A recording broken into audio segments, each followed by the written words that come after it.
Ketika dunia terpaku pada ketegangan di Timur Tengah, banyak yang mengira dampaknya hanya akan terasa di kawasan tersebut. Namun, kenyataannya jauh lebih kompleks. Apa yang terjadi di sekitar Selat Hormuz ternyata memicu gelombang perubahan yang merambat hingga ke Asia Tenggara. Dan tanpa banyak disadari, kawasan ini kini sedang berada di ambang perubahan besar yang bisa mengubah peta perdagangan dunia untuk selamanya. Di tengah semua itu, perhatian mulai beralih ke satu jalur yang selama puluhan tahun nyaris tak tergantikan, yaitu Selat Malaka. Jalur sempit yang menghubungkan Samudra Hindia dengan Laut Cina Selatan ini bukan sekedar perairan biasa. Ia adalah urat nadi perdagangan global. Ribuan kapal melintasinya setiap tahun, membawa minyak dari Timur Tengah, barang manufaktur dari Asia, hingga berbagai komoditas penting yang menopang ekonomi dunia. Selama ini, Selat Malaka seolah menjadi jalur yang terlalu penting untuk diganggu. Stabil, padat, dan hampir tidak memiliki alternatif yang sebanding. Namun kini, status itu mulai dipertanyakan. Di Indonesia, muncul sebuah gagasan yang cukup mengejutkan sekaligus berani. Pemerintahan di bawah kepemimpinan Prabowo Subianto mulai mempertimbangkan kemungkinan untuk mengenakan tarif bagi kapal-kapal yang melintasi Selat Malaka. Sebuah ide yang sederhana di permukaan, tetapi memiliki implikasi yang sangat besar. Selama ini, jalur tersebut digunakan secara bebas tanpa kontribusi langsung yang signifikan terhadap pendapatan negara. Padahal dari sudut pandang strategis, Indonesia adalah salah satu pihak yang memiliki posisi penting dalam jalur tersebut. Gagasan ini tidak muncul tanpa alasan. Jika melihat ke Timur Tengah, kontrol terhadap jalur sempit seperti Selat Hormuz terbukti memberikan pengaruh besar terhadap arus energi global.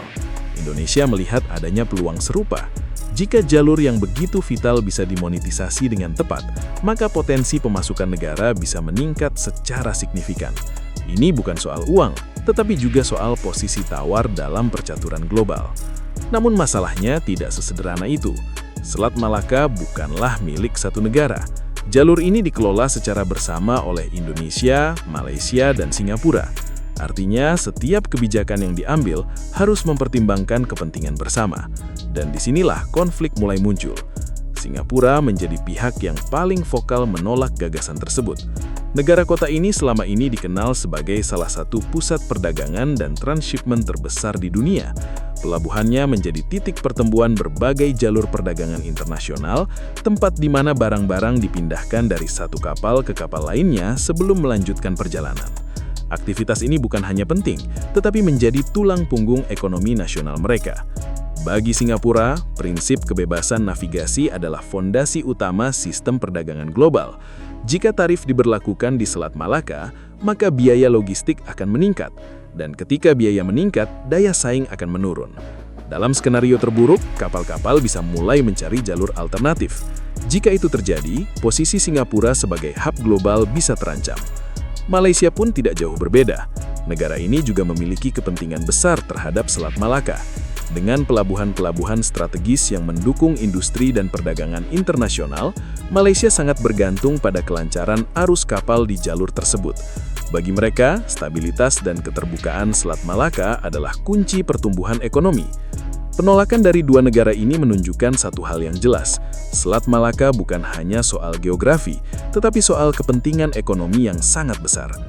Namun ketika perdebatan antara tiga negara ini semakin memanas, muncul satu pemain baru yang justru membawa perubahan yang jauh lebih besar.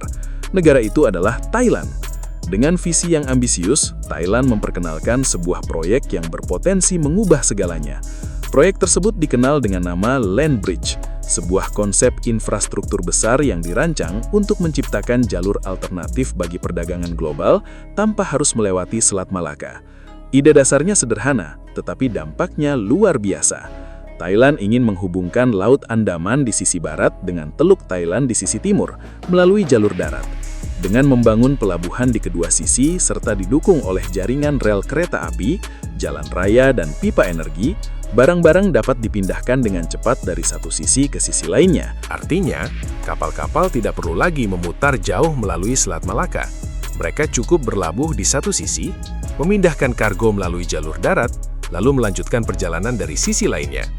Lebih cepat, lebih efisien, dan dalam banyak kasus, lebih murah. Jika proyek ini benar-benar terwujud, dampaknya akan sangat besar. Selat Malaka yang selama ini menjadi jalur utama bisa kehilangan sebagian besar trafiknya. Kapal-kapal dari Asia Timur yang menuju Timur Tengah atau Eropa akan memiliki alternatif baru yang lebih menarik. Dan ketika arus kapal mulai beralih, maka pusat aktivitas perdagangan juga akan ikut bergeser. Yang lebih menarik lagi, Thailand tidak ingin berjalan sendiri.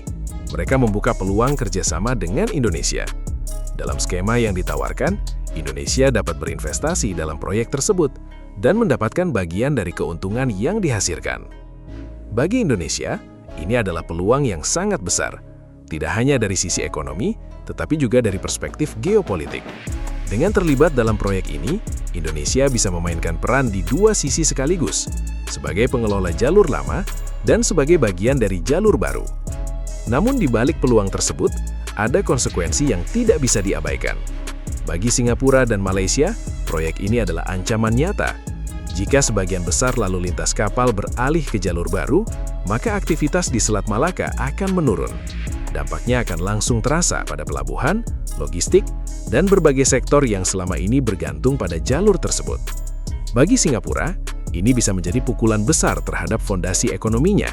Sementara bagi Malaysia, dampaknya bisa merambat ke sektor industri dan investasi. Situasi ini menciptakan sebuah dilema besar, terutama bagi Indonesia. Di satu sisi, ada peluang untuk meningkatkan pendapatan melalui tarif Selat Malaka. Namun langkah ini beresiko memicu ketegangan dengan negara tetangga. Di sisi lain, ada kesempatan untuk bergabung dalam proyek Thailand yang menjanjikan masa depan baru. Namun, itu berarti ikut serta dalam perubahan besar yang penuh ketidakpastian. Indonesia berada di persimpangan jalan. Apakah akan tetap mempertahankan sistem lama dan mencoba mengoptimalkannya? Atau justru berani melangkah ke arah baru dan menjadi bagian dari perubahan global? Atau mungkin Indonesia akan memilih jalan tengah, memainkan peran sebagai penyeimbang yang mampu memanfaatkan kedua jalur secara bersamaan. Yang jelas, dunia sedang berubah. Persaingan tidak lagi hanya soal siapa yang memiliki posisi geografis terbaik, tetapi siapa yang paling cerdas dalam membaca peluang dan berani mengambil langkah strategis. Jika proyek Land Bridge benar-benar terwujud, maka peta ekonomi Asia Tenggara tidak akan pernah sama lagi.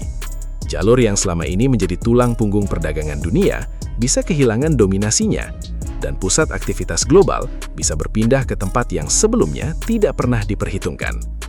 Dalam situasi seperti ini, yang dibutuhkan bukan hanya keberanian, tetapi juga ketepatan dalam membaca arah masa depan. Indonesia memiliki peluang besar untuk menjadi pemain utama, bukan sekedar penonton, tetapi aktor yang menentukan arah permainan. Namun peluang itu tidak akan datang dua kali. Keputusan yang diambil hari ini akan menentukan posisi Indonesia di masa depan. Apakah akan menjadi pengendali jalur perdagangan dunia, atau hanya menjadi bagian kecil dari perubahan yang lebih besar? Dan kini, dunia sedang menunggu. Apakah Asia Tenggara akan tetap bertahan dengan sistem lama, atau justru melompat ke era baru dalam perdagangan global? Jawabannya mungkin akan segera terungkap. Dan ketika itu terjadi, satu hal pasti, permainan telah berubah.